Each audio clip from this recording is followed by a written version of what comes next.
So makita natin mga kapatid. So sa Genesis 3, dito nag-umpisa yung kasalanan ng tao. Anong sin ito? Sin of disobedience. Anong sinabi ng Diyos sa Genesis 2:17?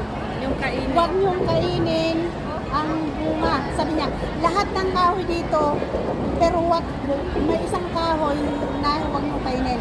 The tree of the fruit of the knowledge of good and evil. Sa tingin natin, ito ba ay literal na kahoy? May kahoy ba na nagbubunga na kung kakainin mo mamatay ka? May kahoy ba na ang bunga ay good and evil? At ang sinasabi na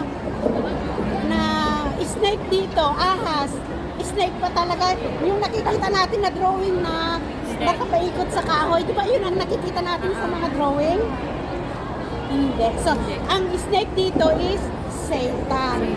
So, kasi ito ay patalinhaga. Yes. Tandaan natin, hindi po ito literal na kahoy, hindi literal na snake, hindi literal na bunga ng good and evil dahil wala po. So, patalinghaga. So, ano itong fruit of the tree of the knowledge of good and evil? In John 17:17, sabi na, my word is truth. Ang salita ng Diyos. Ang Diyos ay totoo. Ang evil ay evil. So, in our time today, so yung unang kasalanan ng tao, dito sa Genesis 3, sin of disobedience. Ito yung original sin na ipinamana ni Adan sa atin. So, tama yung sinabi ni Adan na ano yung cause ng sin? Yung eyes, ito yung desire. Yes, desire. Kaya nga, dahil sa desire natin, nag-conceive yun, no? Nagresulta ng kasalanan. So, kinain. Yes. No? Kinain yung bunga dahil sa desire mo, nagagandahan ka sa bunga ng kahoy. So dahil sa desire ng flesh natin, kinain mo. So ang bunga nito ay nagbunga ito ng kasalanan.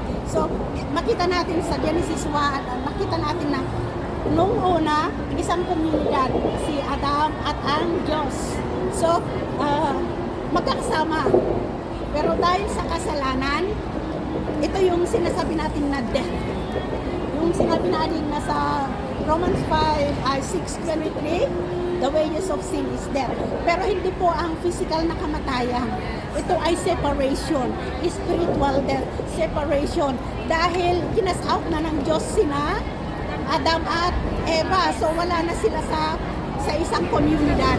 No? Kinas out na. Ito yung separation, kamatayan na ng relationship natin. Dahil yung sin of disobedience na kapagitna na sa Diyos at sa unang pinili ng Diyos na tao, si Adam at Eva.